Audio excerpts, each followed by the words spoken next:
welcome to the DFS pregame show here on RotoGrinders. I'm Jordan Cooper, aka blenderhd, blenderhd on Twitter.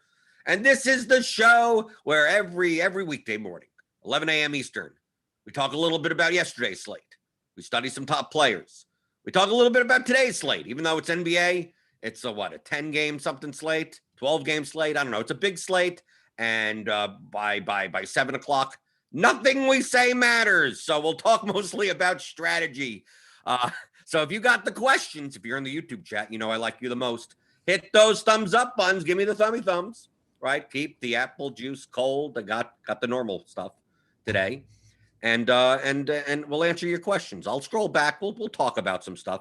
But as usual on Mondays, it's Mondays with McCool. James McCool, paydirt_DFS on Twitter, the co-author with me of The Theory of Daily Fantasy Sports, a 15-hour audio masterclass of DFS, all the game theory, all some of the boring math, some of it is boring, on how to play DFS how to think and play DFS like a professional player.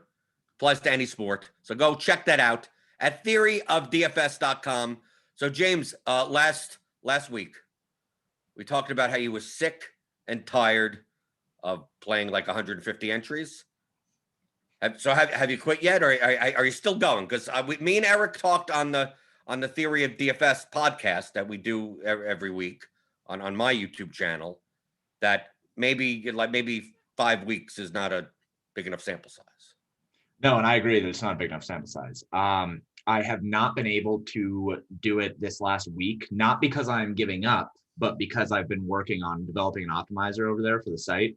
So like all of my extra time is going to that right now. But I plan on getting back onto that horse this week. Because 5 weeks is it's not enough of a sample size for me to like really decide that I'm terrible at MME.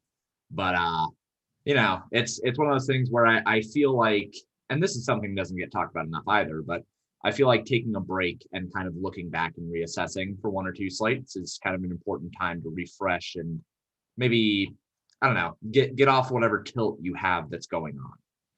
Right. I mean, it's perfectly fine.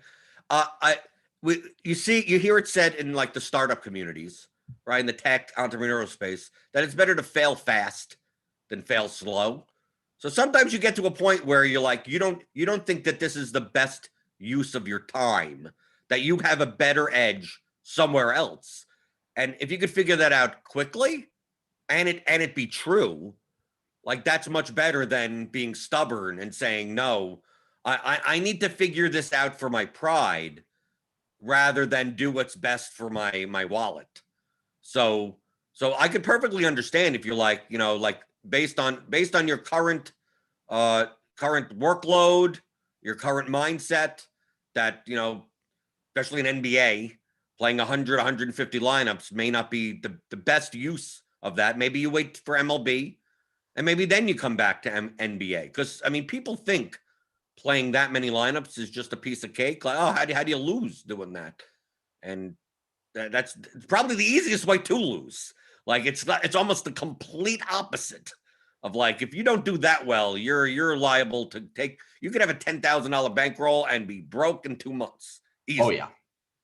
Oh yeah. I mean, and we talk about it a lot in the Theory of DFS, where having more lineups does not mean having more ROI.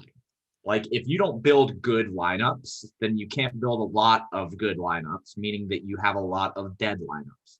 And that's why you personally, when you like to MME, you like to attack those large field tournaments, because there are so many dead lineups because people just don't know how to build good lineups. Right. Or they typically the two biggest mistakes in large field GPPs, when we say dead lineups, because a lot of people refer to dead lineups as, oh, it's people that are playing injured players, right? Lineups that have like this guy's never going to sit 2 minutes on the court type of guys. Like those do exist, right? They're still at the bottom. You may get 1 or 2% of people that you look at the lineup and it's like they left 20,000 on the table and it's bench players because, I don't know, they left their dummy lineup in or something or other. But what we talk about dead lineups, dead for first place equity, right? Because that's where all the money is in large field GPPs, right? All the money, 100,000 a first, 40,000 a second, it's up. That's where all the EV is. all the other spots are over time going to be negative EV. So you need to build lineups that have a shot at that first place spot, those top 10 spots. And then what ends up happening is that people, I would say a good 20% of the field builds lineups that they're good line. They're quote good lineups because they have the best plays in them, right? They have they project well. Essentially they're cash lineups, but their win equity is virtually nothing. No leverage. There's no relative value in their lineups. They're duplicated 18 times. I mean, like these are lineups that have much less of a shot at winning in one of the top spots. So essentially, you're removing that equity from their lineups, and it just expands on yours. So your riskier lineup actually has a higher EV because 20% of the field or more are playing safe lineups that they don't view as dead, right? If that lineup ends up getting 400th place and they get 3x, they're like, oh, okay, I'm getting there.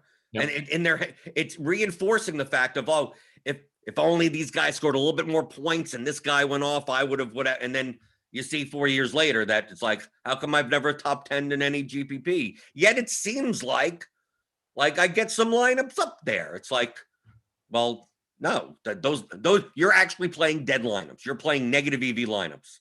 Even at lineups that it's like, well, I listen to Stevie on the morning grind, right? Steve and Will talk about the slate. Then Dean and Grant on Grinders Live. I listen to them. And then Meansy and Tuttle and Roth, they're in crunch time. I listen to them. I read the Noto's grind down, right? I read the expert survey, right? Some of the premium stuff here on RotoGrinders. You can get $10 off by clicking on the link. $10 off your first month. Click on the link in the description. You read all the stuff, and go like, well, I'm playing all the players that they say to play. Like, yeah, those are the chalkiest players. I mean, like that. I think we could all agree on that. I could look at the projections and see the same exact thing. So like, we're all talking about like these are the best plays, but just putting together 8 of the best plays or 9 of the best plays in your lineup doesn't make it good for 100,000 person contest. It does, like, that's not the best line. That isn't the best lineup. Those are the best players. Now, once you understand that, like, okay, here are the best plays. How do I take a mix of the best plays and leverage off a couple of the other ones to build now a lineup that is contrarian to some extent? That's where the first place equity comes from. But what decision do you, that I could play 6 of these 8 guys, 5 of these 8 players, and then 3 kind of contrarian that leverage off of something else. Well, which ones are they? Well, whichever ones you want. As long as you understand like what the chalk construction is, then you could figure out the best strategy to, like, I could make a lineup like this that has first place equity. I have a lineup like this, and you could come up with 1,000 different ways of making those types of lineups. So the usefulness of the content, in my opinion, if you're not even looking at projections, is to figure out what the lay of the land of the entire slate is, and go, well, if I'm playing cash games, then yeah, you're probably playing 8 players that were mentioned in the content that everyone's talking about as good plays that you'll go into lineup HQ. They all project well. Like, that's, yeah, because you need to a double up. You don't have to win first in a double up, right? Triple up, you don't have to win first in a triple up. Even if you're playing 100 man contest, like, you could practically play a cash lineup in those types of contests. But if you're playing large field stuff, people go to our lineup HQ and go, I'm not going to change anything. Give me 5 lineups, and they throw it into the $15 fadeaway, the excellent 8s, and it's like, thank you for your donation. It's like, but those are the 5 best lineups according to the projections. Yeah, they're the best median lineups, the best median, the middle lineups. It's like, in order to win, you have to take on some risk. So that's what we mean by dead lineups. If you're playing lineups like that into large field contests, you're donating. But I min cash some. Who cares? You're never going to min cash often enough over a long period of time where you're going to show a profit. It's going to feel like you win, right? It's going to feel, oh, okay, I played $50 worth of lineups and I got 62. I made $12.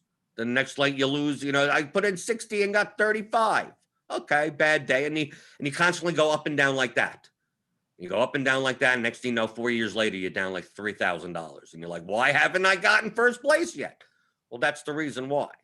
So James, I mean, the reason why when you're building 150 lineups that you have massive swings is because your goal isn't to min cash. Your goal is to get lineups that come in the top spots. So you're building lineups that are either going to be up there or they're going to be way down there. And then the more and more you have lineups that are way down there, you're putting in $1,000 and you're getting like 200 back. And that's happening like every slate. And then you hopefully have to bink like once every 2 months in order to get your head above water. And that's what makes MME play, if you're building at that level, so difficult. Yeah, it's incredibly difficult. And it's incredibly difficult. Like I try to tell people that when they're trying to build, I want to speak a little bit to the idea of cash game lineups in GPPs, because a lot of people do it. A lot of people do it, especially in single entry and 3-max stuff. You'll see a lot of cash game lineups, and you'll see a lot of the quote unquote best plays. And it's really not hard to gain leverage and gain relative points over the field in those kinds of contests. Build a cash lineup and pivot at 2 spots. And like that's already better than just putting in like an optimal lineup. And like you said, you don't even really have to know exactly who to pivot off of. Like if somebody is really, really popular, you can probably pivot off of them depending on what their projections are. Like you don't pivot off of Jalen Brunson when he projects for 11x, but like you can pivot off somebody else. And that way you can still have Jalen Brunson projecting for 11x. And then you can have another guy who's 5% owned. That's a pivot off of the guy who's 40% owned. And you can gain all that leverage on the field there. So it's really, really easy to just kind of make those leverage plays. But regarding the MME stuff, like when you are trying to do that on a large scale, that's what you have to do across a large portfolio of lineups. You have to say, okay, well, here are the best plays, but you need to be able to interject into all of those plays guys who are actually going to give you relative value and leverage over the rest of the field. And you can't just like lock in a leverage play into your 150 lineups. I mean, you can. It's just now you're putting all your risk in right. that one person. And if you decide to do that, that's perfectly fine. Just understand that if that guy does well, a lot of your lineups are going to do well. If that guy does badly, a lot of your lineups are going to be at the bottom. So like, it just takes there's no correct answer. I just want to highlight there's no correct answer there. But from a responsible, just like the stock market, right? You could invest in one stock and just if it goes to the moon, then great. But I mean, if you're looking at a long-term view, you probably want to diversify. Right, exactly. And that's the point here is volatility. You can lock in that one leverage play. Like you can lock in the 5% owned guy that is a direct pivot off of the 75% owned guy. And just, if it works, then yeah, your lineups, just like Dogecoin, man, going straight to the moon, just straight to the moon, Jordan. but yeah, it's all about volatility. And when I am building out my 50 lineups, what I'm trying to do most of the time is put together a portfolio of lineups that are going to eat a lot of the chalk, but then have 2 pivots elsewhere of guys that I think represent a lot of leverage. A really good example of that yesterday was going with Dwight Howard instead of Tony Bradley. And it was a really, really simple thing to do, especially on DraftKings. They're both center position. There's other value on the slate you can eat in better spots. And all you had to do was just pivot one away from Tony Bradley, who was something like 70% owned, down to Dwight Howard, who is 30% owned. And that's already relative leverage over about probably 25, 30% of the field, because a lot of people played both. But making those decisions across a whole bunch of lineups, that's what's going to give you actual win equity over time. How long it takes to realize that win equity, I don't know, man. It's random. Like variance is random, and you need to continue to make those decisions so that you can take advantage of the randomness when it does swing your way. Right. Your goal is to put yourself in the opportunity to benefit from that randomness. Mm-hmm. Right. Build lineups that have a shot at the top end, give you enough relative value to get up there.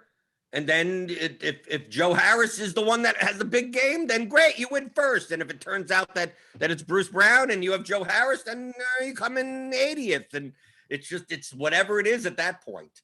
So people are like, you don't have to. You're never going to be able to aim directly for first place. Like there's unless you have a crystal ball, you're never going to do that. But you have to build lineups that you look at and go, this has enough projection and enough leverage for this contest size that this lineup has, if it does well, has a shot at a top 50, a top 10, rather than look at a lineup and go, well, most of these players other people have also. So like if they do well, like how do I get above those entries?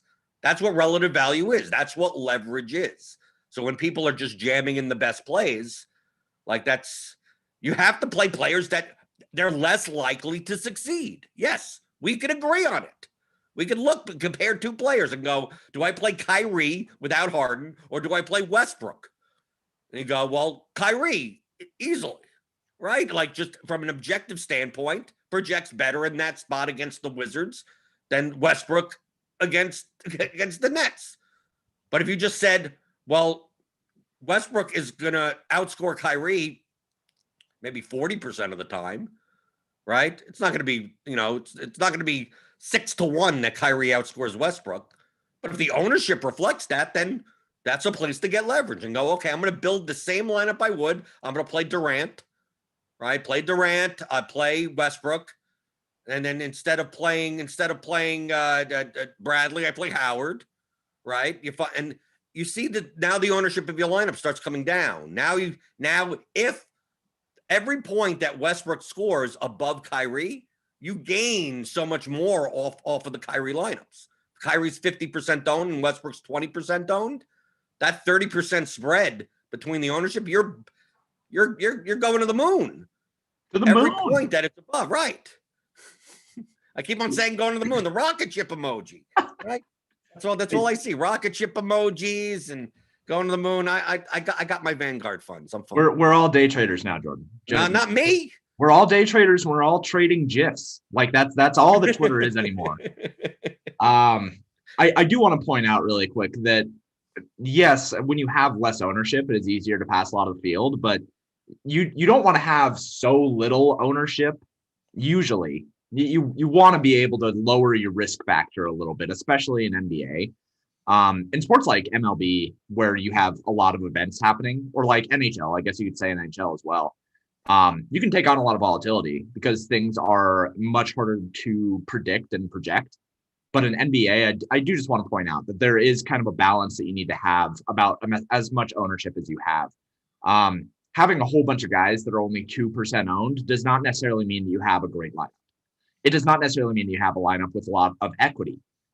It just means you have a lot of guys that are 2% owned. Now, if all of those guys, like your projection system is the best in the universe and all of those guys project like God, then cool. Yeah, have all those guys at 2% owned. But I the likelihood of that, especially in NBA. Oh, it's so you're not going to find that. Like you're rarely ever, never. I don't want to say never because we never say never here, but right, we never say never. If you look and you go like the best plays, these four guys, they're the best plays and they're all 2% owned, like then they're not. Then you're not good at identifying it because the field isn't that inefficient, right? It may be the type of thing where, well, you project someone 2 points higher than someone else, and they're going to be 12% owned when you think they should be 22% owned. So like that type of spread you could see, but you're not going to find like the lock of all locks is 2%. Like, no, that doesn't exist, especially in NBA where the models are so close to one another that you're not going to get the field like that. Baseball, maybe, right? Baseball, there's especially on large slates, you may have situations where, you really, the guy that's 5% owned really should be the guy that's 20% owned. And maybe that happens. But we talk about diversification a lot because unless you're playing just one lineup in just one contest, like the choices you make in additional contests reflect your portfolio. Like we're talking about the stock market, right? We're talking about go to the moon, right? The rocket ship emojis. That diversification comes after strategy.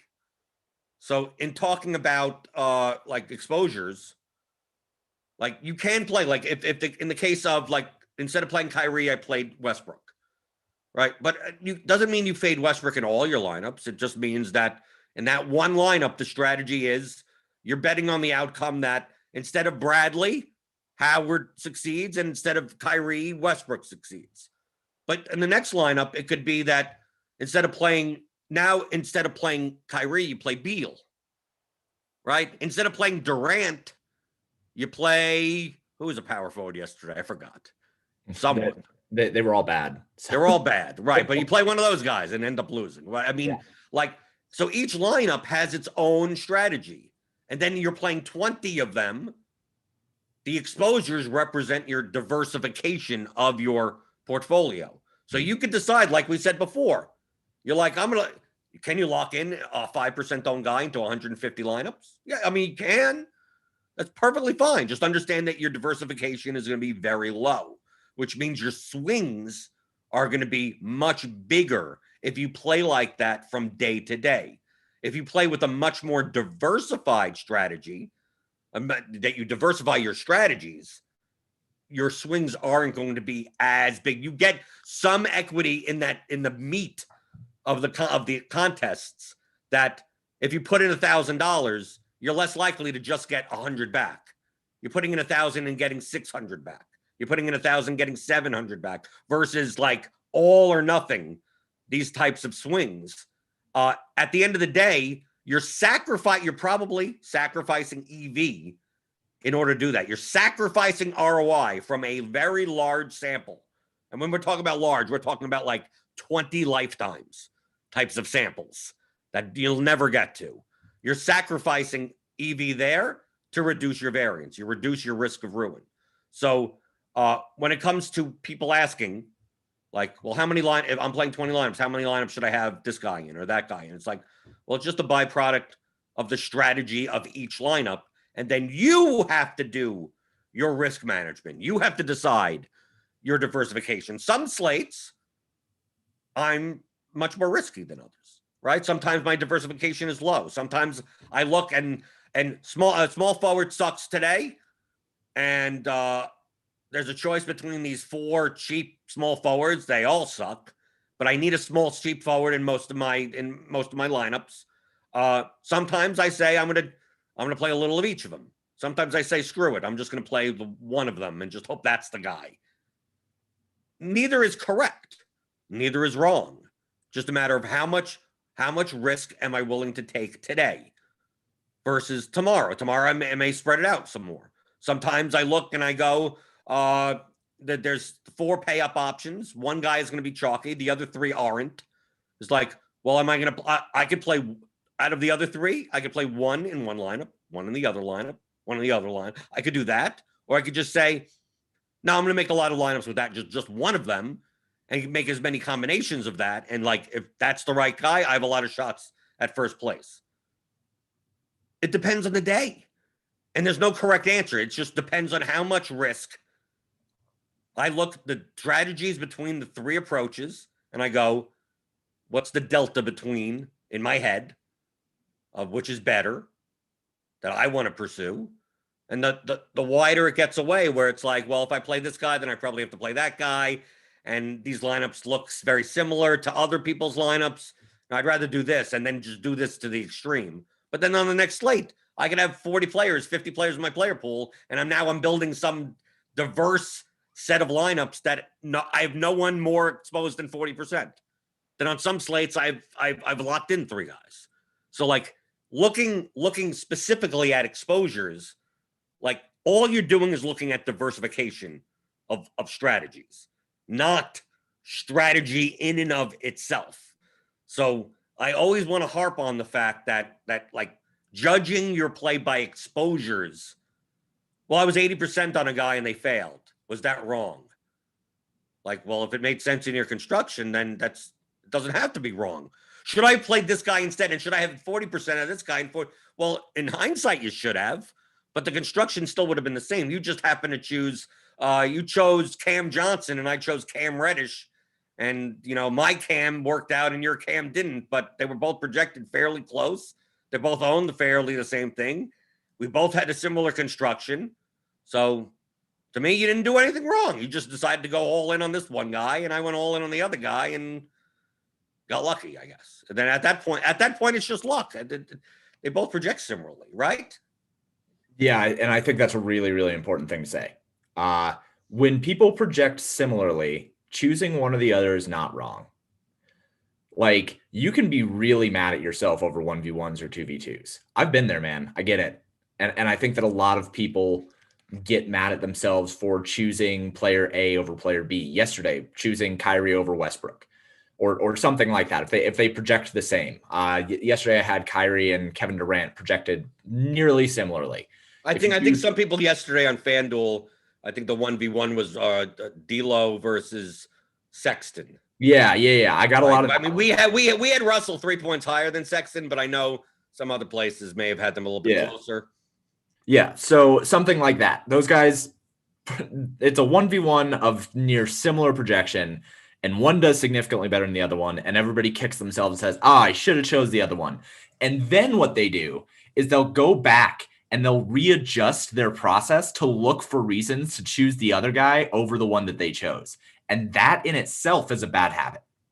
Because if you're making results-based decisions on things like that, where you just lost a 1v1, you're not actually improving your process. Unless you missed something that was significant. I can't even think of something like with a projection system. If two guys are projected nearly the same, then it's already taking in everything that you need to take in. You didn't miss anything by choosing one guy over the other one. You just got unlucky. And that's what so much of this game is when it comes to 1v1s and 2v2s. The thing that you can control is roster construction. Like, I tried to tell people not to play Tony Bradley and Dwight Howard yesterday in the same lineup. I really tried because it eats into itself. Like, one of those guys, Dwight Howard or Tony Bradley, one of those guys is probably going to have a good game with no Embiid there. Probably. Not a guarantee, but probably going to have a good game. But both of them playing 20 plus minutes and both of them being over 1 fantasy point per minute and both of them getting there, I thought that was bad roster construction. And that was something that I looked back at and said, okay, cool. So I got that one right. But if I was wrong on that, then I would need to go back and say, okay, well, why should I have played those guys together? Because they projected the same, but it was a roster construction thing. So I care a lot more about roster construction things and a lot more about those choices, the macro choices, than I do about the 1v1s or the 2v2s. When people ask me about a 1v1 or a 2v2, it's just like, I don't know, man. You can choose whatever one you want to choose. If they project similarly, then flip a coin. Yeah, whatever you got to do, man. But right, play whatever you want. I mean, that is what that means. It's not me trying to be sarcastic or facetious. Two guys project well at similar ownership. It's like, just close your eyes, pick whatever name you want. I mean, like, mathematically, they're equivalent. So I usually say pick the one that fits your lineup the best. Right. That's usually what I try to say. But that's what play whatever you want means. That's exactly what it means. The decision, and to spend the time on those types of decisions is like, if the decision is this close, that's how much time you should be spending on it. That much, which is nothing, basically. Just close your eyes, pick one, and move on. Right? And that's it. Spend your time on the decisions that matter more. And a lot of times, the decisions of what contests to play matter more with the lineups that you're building anyway. So, like, I know it's February 1st, and I know I'm the most transparent, right? I always show my cash game tracker right here. We had let's see what happened over the weekend since the last show. So pretty much, kind of broke even over the course of the weekend. So, but still up, right? 8,300 according to this spreadsheet. So you could get this tracker.theoryofdfs.com. This is exactly my cash play. So, like, fully transparent. But I uploaded everything this morning to Roto Tracker. So I know that January is just an arbitrary period, right? Like, the months, it doesn't matter how you measure stuff like that. But we talk in terms of months. So I just wanted to show. So over the course of, this is January for me.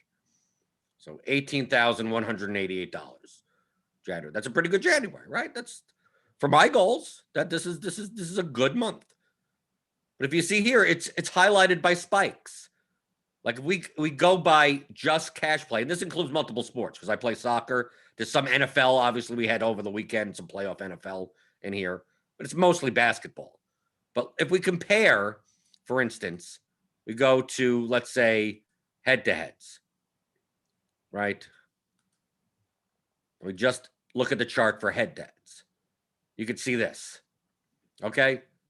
Not much jaggedness. I mean, this is within, I mean, we're talking about $1,143.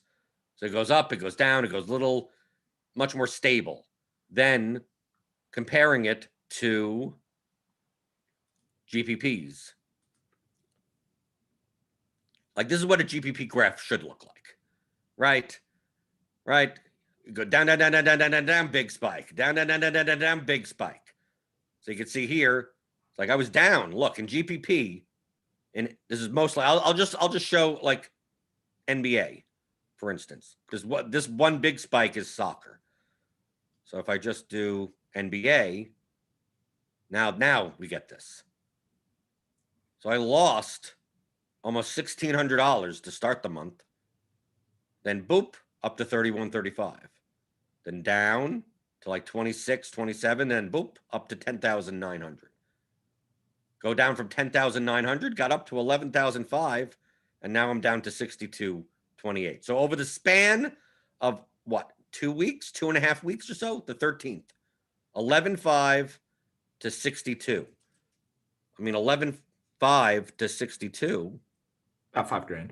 Yeah, about $5,300 in a 2.5. This is, and remember, I'm just playing 5 lineups in single entry 3 max GPPs, and these are still swings that happen, right? Of course, I'm playing. I'm playing the 250. I'm playing, a little bit higher stakes, but that's the reason why you play cash games, right? Now this is with including cash games, so you still see the dip, but it's a little bit smoother, right? Because I'm winning a little here, a little there, like cash games, it's going up. So I'm able to maintain a bankroll a little bit easier. Like I'm not going to get rich off the cash games. I know that. The reason I play the cash games is because can I get a decent enough return that this will cover a bunch of my GPP losses so that I survive to get some of those big spikes and all the losses, kind of like the cash games cover those. So over the course of the season, my GPP losses and my cash games negate each other, right? So if I don't have any big spikes, I end up like breaking even on the season. And then all the big spikes are just all my profit.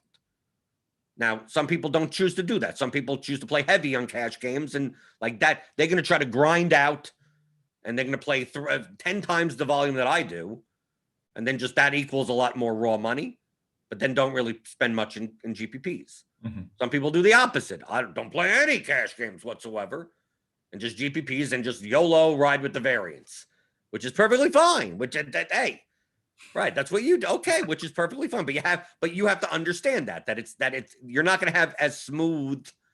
Like my downswings don't look that bad because I'm, when I'm playing 3,000 in cash games and 500 to 700 in GPPs, like if I lose everything in GPPs on a day, like I could cover that with just today's cash. I mean, I end up profiting on the day, even a lot of times. So I just wanted to show, like, this is RotoTracker, by the way, rototracker.com. So if you want to use this, RG used to have an analyzer that similar. I mean, this is has a little bit more features than RG's analyzer used to have, but it's a similar thing. You upload your CSV, your entries, your contest entry history from any site, all the sites, Yahoo. I mean, you could sort it out by, like, I could go to the cohort. So this is last month. So for all the sports that I played, separate by site. It's about 13,000 on Draftkings, 5,000 on Fanduel, and lost 158. Then you go by sport. So the last month, right? NFL, yeah, the playoffs. I mean, I was just playing GPP, so $645 loss. But soccer, 9,400, and NBA, 9,400. You even go by category.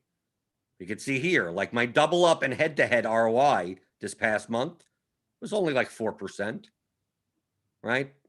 But that's normal. Like that's not like bad or anything. That's okay, 4%. churned ROI, and GPP, obviously, pretty good. Good month, 14,800. You could even look at the size of the contest, the fee, right? One of the things that I like doing is looking at, if I'm going to go to like double ups, for instance, and go by fee. So you can see here that actually, I mean, this is what you should look at. This is what you should see. Look at my ROI in the lower stakes double ups versus the higher stakes double ups. Now, these $1 to $3 double ups are all on FanDuel because I can't play $3 stuff on DraftKings. But you can see the difference in ROI, but the difference in real money is higher in the higher stakes. Of course, I didn't play that many 56 to 109s like over here, but still, like, yeah, I'm losing money in the $50 range for double ups versus the lower stake stuff. But a lot of this is FanDuel. If we take a look at the cash bankroll tracker as it is, I'm down $823 on DraftKings cash as it is. So that's expected. Because on FanDuel, I'm not playing $50. Like the $50 double ups that you see in this cohort analysis are all on DraftKings, right? Because let's say we separated that. These are just double ups. So we're going to go by site. So we go by site on DraftKings, right? I mean, you're going to see a lot of red. So I'm down on DraftKings cash. But then if we go to FanDuel, right, we see up. But still, even in the few contests that I'm playing to $12 to $27 range, I'm actually in the red. $1, 20%, 19%, 17%, 14%. So even in the span of a month, this kind of shows that the lower stakes games that don't have the restricted players that can't play them are going to be softer. Like it's inevitable. I wish I could play them on DraftKings. I can't, but I can play them on FanDuel. So I try to fill my volume with as many $1, $2 games as I can, even though it takes me all day to click through or go through. I'm playing 400 contests. But that's what should be worth it. And this is why, when it comes to diversification, I have to play, like even on FanDuel, I have to play contests that are above $1 or $2 in order to get the volume threshold that I'm looking to get for my bankroll. So if I want to play $1,500 worth of cash game volume on FanDuel, I can't get it all in $1 or $2. I have to get it in 5s and 10s and 25s because there aren't as many $1 and $2 contests to get that much. But if you're at a level, like on DraftKings, I have to start at the $5 range in order to get, like the 50s I put in last, right? I go, the $50 double ups are my last, based on my I'm going to be playing $2,800 or so today, based on my current cash game bankroll. Well, how do I get to the 2,800? I have to allocate that between FanDuel, DraftKings, and Yahoo. And then inside of each site, what contests in there do I have to do? Well, I don't want to fill up, even on DraftKings, the $50 contests first. I want to see how many $5 ones, the large field, 124-mans, the 62-mans. The 23-mans I saved till the end, right? Till 5 minutes before lock, and there's some people just trying to jam themselves in, and who knows, my opponents are going to be weaker. So, like, all of that, to me, there's more work involved. That time, the time you're spending on that 1v1 or the 2v2 would be better spent on contest selection than just choosing between two fairly similar, equal types of things. I'm showing you. This is why I spend the time. This is why I do the cash game. This is why I'm showing you what diversification does. When yesterday on DraftKings, I only lost 1% on DraftKings. I won 60% on FanDuel, won 74% on Yahoo. It came out to a total for the entire day, a little under $1,000. If you were just like all in on DraftKings, you would have lost a little bit. And the only reason I lost only $17 or so on DraftKings is because I was diversified. Imagine if I took the whole $12.90 and I played like $609 head-to-heads and lost them all. Well, then you're done.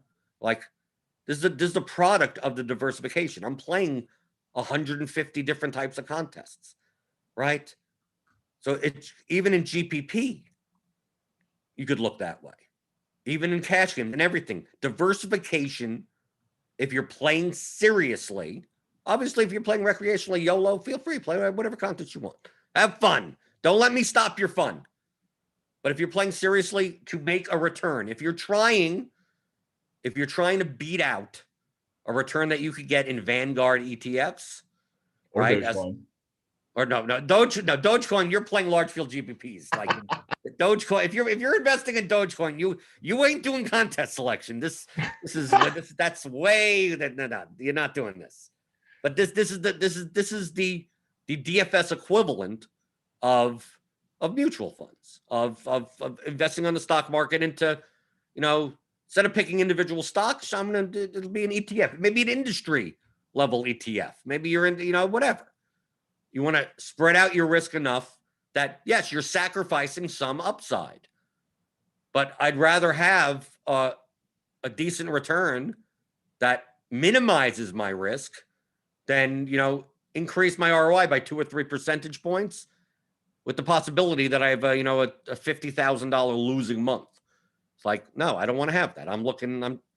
To me, I look at an $18,000 month.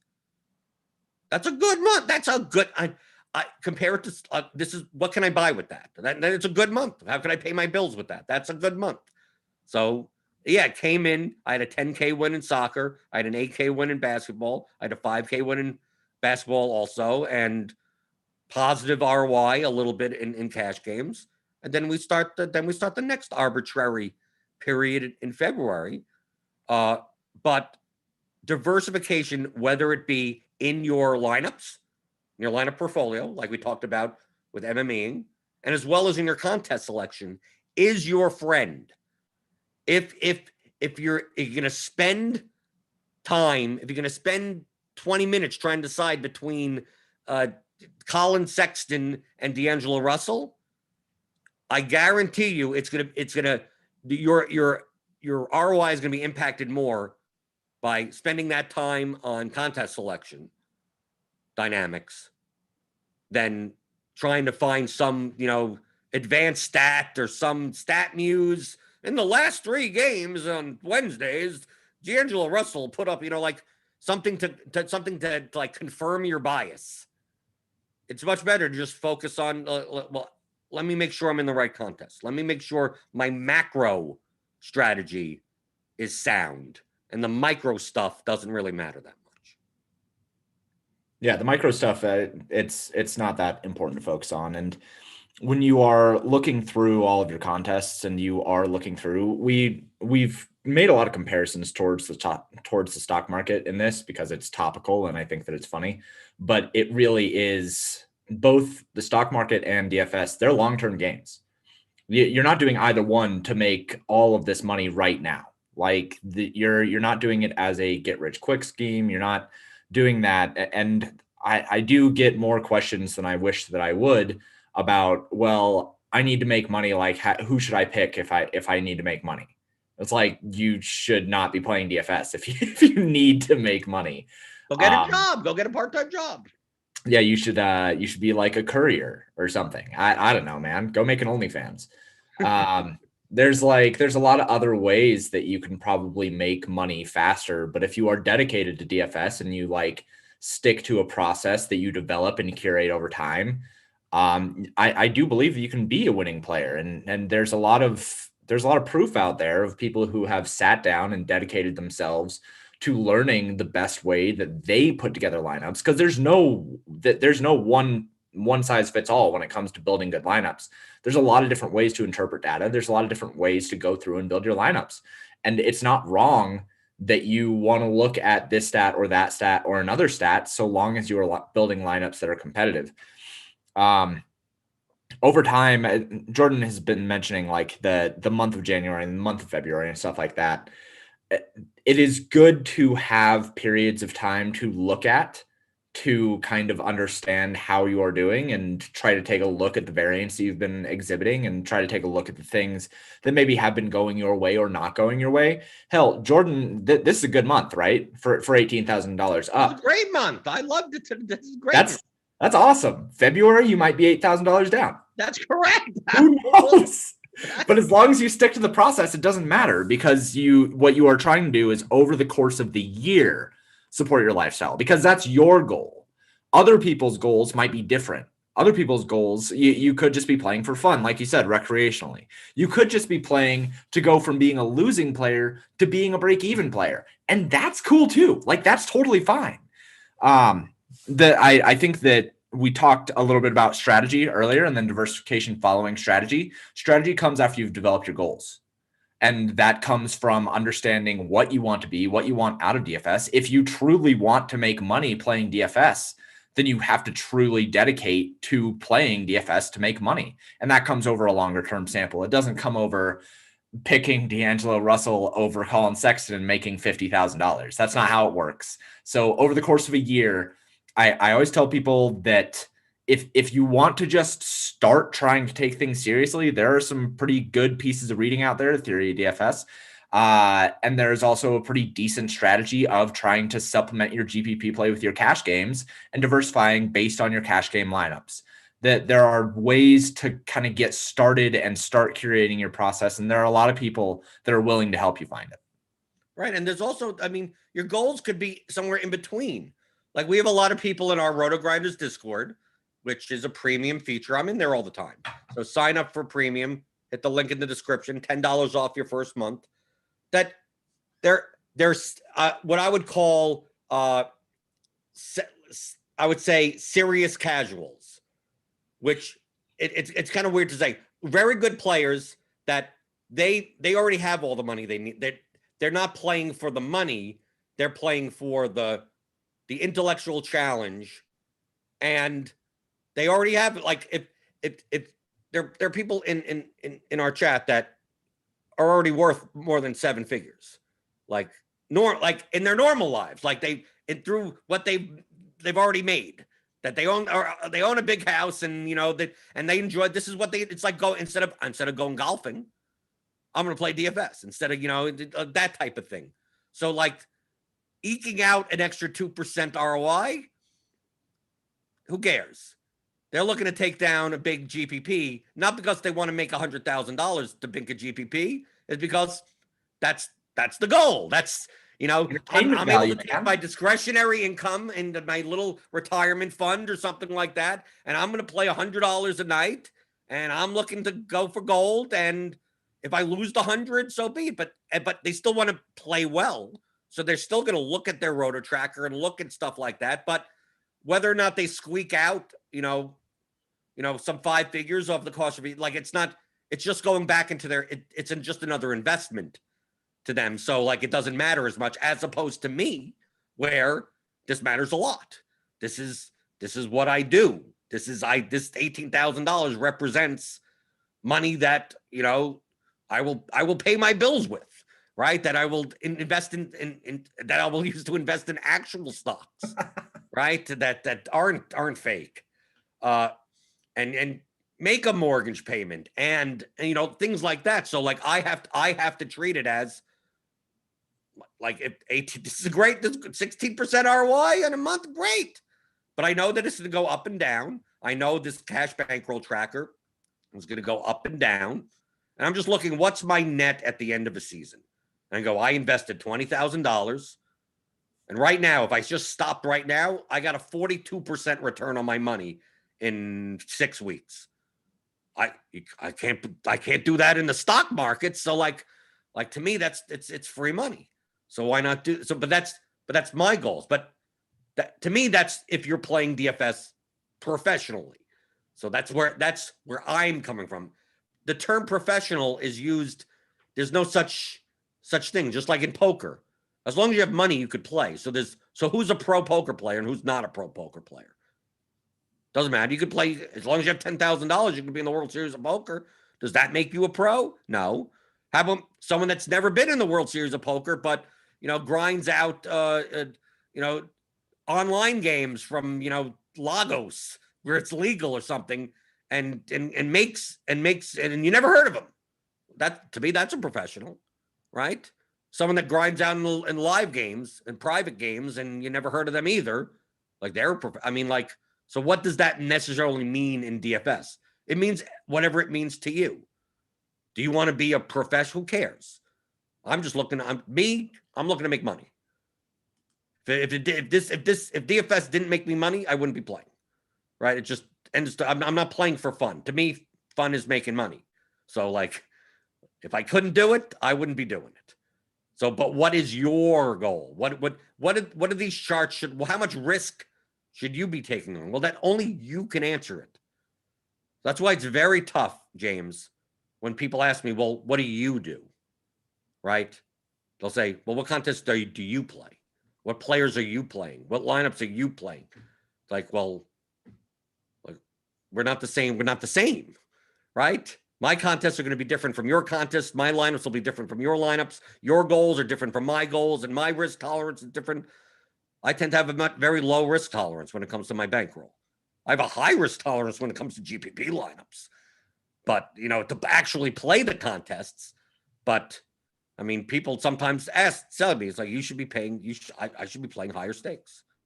I would be making more money. And I don't doubt that. Just, can I live with $50,000 swings in the course of a month? Based on my goals, I can't. So I'm going to sacrifice that ROI in order to minimize my risk. And if I'm leaving money on the table, then I guess I'm leaving money on the table. But I'm happy, so that's all that matters. So when you ask, like, what do you do? What should I do? Like, well, what can you handle? What are your goals? Some people can't even handle $50 swings. Some people can't handle, I can't believe I got a 1v1 wrong, or like that type of stuff. Probably you shouldn't be scaling up your play if that's affecting you so much. So like, imagine that times 100. Like, you're liable to not only go broke, but also go crazy in the process. It's hard. There's a lot of mental aspects of DFS that are much harder to grasp than I think that people are willing to admit. Even for casual players and people who want to be better. But it is part of the game that you play, and it's part of the reason why the best are the best. And there's a reason why you, as a professional DFS player, are able to make a living doing it. It's because you have a good mental idea of what you can actually handle and what you're trying to do and what you're trying to accomplish, and what you can lose in the process as well. Right. It's just one of those things that I try to explain to people that if you are not, how should I place this? If you are not trying to win, then you won't. I think it's like, and people, when they build lineups, there are a lot of people that are trying to build good lineups, but they're not trying to win. Does that make sense? Like, does that make any sense to you? Right. Well, I think it's more for the fact of so you can it's a psychological thing. So you could justify it's very similar to middle management. I view middle management. I hate corporate work, right? So just middle managers are the worst out of them all, because they will make decisions that allow them to justify their choices to their superiors. Mm-hmm. So I know that if I have to hire these two people, right? One of them is some hot whiz kid, whatever, but doesn't have like doesn't come from a good college, right? Didn't even go to college, right? And then we have this person with like, okay, they went to Princeton and whatever, but it's like they have an experience, but I think the other person is better. They're going to hire the one with the Princeton degree and everything like that. So they could so when it goes wrong, they could justify like, well, what else was I supposed to do than hire the guy that went to Princeton and has the resume to back it up? Even though in the back of your head that it was probably better to get the whiz kid that maybe it doesn't work out, but if it does work out, it takes your company to the next level. Yeah. But it's easier to justify. So when you play a lineup that is like, oh, I like my lineup. This is a good lineup. This has the best plays. It's like if something goes wrong, if Colin Sexton gets injured and is now, out for 10 minutes. What was I supposed to do? Like, no, he was the best player. And just, it's not my fault, right? Oh, DeMar DeRozan, 7 points. What happened there? Not my fault. He projected well. I could justify my decision. But if you pick a guy where it's 2% owned and he ends up putting up a snowflake 8 points, like, how do you justify that to yourself? Right. So you look at the lineup and go, I don't want to be the one that after the slate is over going, how am I so stupid to play Alex Len? Right. You play like those type of guys. And you go, well, every once in a blue moon, that'll work out. But if you're not willing to make those types of choices, it doesn't have to be Alex Len, but those types of choices, you're rarely ever going to put yourself in the opportunity to win first place. So you have to have, even if you're not sharing your lineup with other people, right? A lot of times this comes into not wanting to be embarrassed by other people. I don't want to make these lineups because then someone will look at my lineups and be embarrassed. Why did you take this guy? Right? That type of thing. I'm talking about if you're just doing it by yourself. You don't want to look after the slate and go, I'm such an idiot for playing this guy. He was only 1% owned and but that's how you should be playing. Like that style, that the mentality should be, if he doesn't work out, he doesn't work out. You knew it was going to be lower probability. It's most likely not going to work out. But if it does, you have a shot at first place.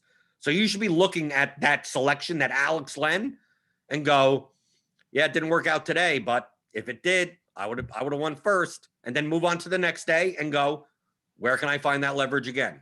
And just over and over and over and over again. Hopefully you're not just doing Alex Len, right? Hopefully it's not just I'm going to play Alex Len. I'm going to play Boban, right? There's some people like Kleber's out or some type of front court. Porzingis is out. It's like, I think it's a Boban day.